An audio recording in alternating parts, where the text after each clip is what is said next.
message about the message, and the message is not necessarily that politics is the right answer. The whole tail wags the dog. It's the people that have the power, and the politicians know that. And if we can affect the minds of the people, like Benjamin Franklin, when he wanted to make significant change in this country, what he did is he hired Thomas Paine and shipped him into America and said, write us something, influence people. The pen is mightier than the sword, and he came up with common sense. It's what really led the change of our social conscience in this country to want to be independent. Interesting. That does bear relation to an article that appeared in the American Spectator. Mentioned in the LRC blog, Robert Higgs wrote, he just wanted to alert people to this article because him and a number of other people think that it's probably one of the most profound things that's been written in American politics. The topic of the article is the political reality that everybody finds themselves in. People aren't fully aware of it. They sense it to some degree, but don't quite have a full overview. The article's been described as an example of power elite analysis. The thesis of the article, the country is kind of divided into two classes of people. Like this is a class struggle, but not as it's understood in the traditional Marxist sense, where we're talking about different economic class. It is government versus non-government. On one hand, you have the ruling class, amounts to probably 1/3 of the population. This would be obviously people who are employed by the government in some capacity or other, but it also extends to people who have a direct interest in government intervention in free society. This could be anybody from like a Marxist history professor to an executive at Raytheon.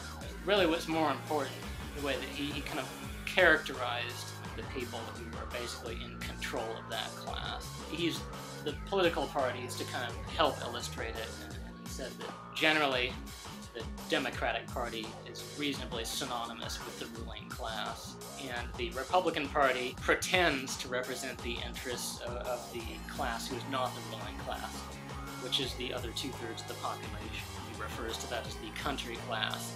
Basically, normal people who seek to associate and to further their own interests with peaceful means only, as opposed to using political means. And if you think about it, this is a fair description of probably almost everybody you know, regardless of what they view their own political affiliation to be. But anyway, getting back to the ruling class, he tries to kind of trace the roots of it back to the progressivism of the late 19th century. Not that it started there necessarily. These people have always existed. These are the people that basically created the federal government of the United States, started government education system, started banking cartel, the Federal Reserve System, because again, he was trying to focus on the people that actually control the ruling class and are very actively involved in at least the political aspect of it, not just the people trying to ride its coattails. A lot of people would have the perception of the ruling class or corporations dictate legislators what laws need to be made in order to further corporate interests. But you're saying that there's a class above that. The people who succeed in doing that, we're counting as a part of the ruling class. These are people who see themselves as superior to average people and believe that they know what is best for everybody, really. I think that's general populace. They typically point to other people and say, yeah, no, we have to have speed limits because of those people. That would be an example of fallacious statist arguments being passed off as actually logical or rational, and people kind of buying into it because they've never really thought otherwise. What I'm getting at is not so much the people that agree that, oh, we need the government to enforce speed limits, but rather the people that really think that we need to have not just speed limits, but speeding cameras and red light cameras and cameras everywhere, because people cannot be controlled enough. Pushing the envelope of control rather than accepting the controls and believing in them. That's just it. This is the mentality of these people, the ruling class. You would probably be hard-pressed to convince them that any level of control is sufficient. How much control is needed. The best answer for them is always going to be more. It's kind of what he described, part and parcel of their view of the non-ruling class, the country class. These are people who are stupid, ignorant, superstitious, unsophisticated, and highly prone to committing acts of evil. That reminds me of Bastiat's view about socialist legislators and the law during the Third Revolutionary War in France. Exactly that same opinion. Legislators have this incredibly arrogant perception of themselves and how they must control people. And getting back to why is this article kind of profound? This is an article that is printed in the American Spectator. You could call this libertarian class analysis, something that is understood by people who have studied libertarianism and subscribe to that philosophy. This is something that I think is not necessarily widely understood by that 2/3 of the population. And anybody who has studied national politics for any length of time will tell you that pretty much all lying scoundrels, with the exception of Ron Paul.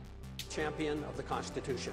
I guess this article is so exciting because this is what they're reading really is the writing that's on the wall.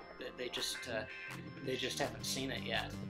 So what's the message? One, you have a class of people that want to be peaceful and productive and mind their own business. And on the other hand, you have a group of people who want to control your life, they want to take all of your money because they know that you're too stupid to know how to spend your money. When I was reading it, I was actually thinking of a cousin of mine who described herself primarily Roman Catholic. So she's very concerned with the issues of morality, and that includes the view that abortion is murder. Whether you agree with that or not, libertarians have conflicting views on that. One thing that I think really needs to be pointed out on that particular issue, Roe versus Wade was in 1973. These people who have tried to engage in politics and political activism in an effort to repeal that Supreme Court ruling have been at this for almost 40 years, and what do they have to show for it?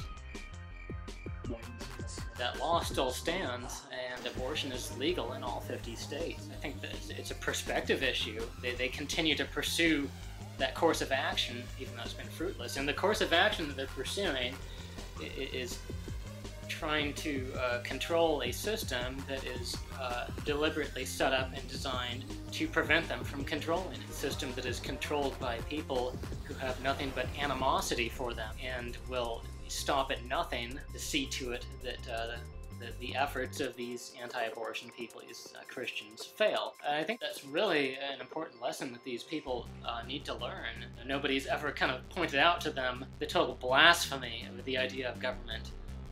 The idea that some human beings have a natural authority over other human beings. They're like divine. Well, exactly. What is government other than a class of people who claim the right to act as gods over the rest of the population? Not that they could, the government was for the people, by the people, of the people. Right, where'd you learn that? Did you learn that in government school? That's the whole problem with the way that the normal class, the country class, it just doesn't occur to them that somebody can be lying to their face. Especially people that you've been told your entire life are respectable, are humble elected officials, are public servants. You're saying you can't go to the government and ask them to do some of the power they already have? Oh, by all means, you can go and ask them to do that. The take-home message that they need to learn is that this is not a system that's designed to uphold the law. This is a system that is designed to subvert the law, and it's not a system that's designed to represent the interests of average people. It's a system that's designed to subvert the interests of everybody in favor of the interests of the controlling elite. These people need to stop going to the devil and asking the devil to please stop being evil. Are you calling the government the devil? They only claim to be divine and commit every kind of crime imaginable, like thievery and murder on a mass level, and get away with it. War, murder? The war is not murder. We're killing bad guys. At least that's what government tells us, and we know that government never lies. Why would they? Why would they? There are leaders, for God's sake.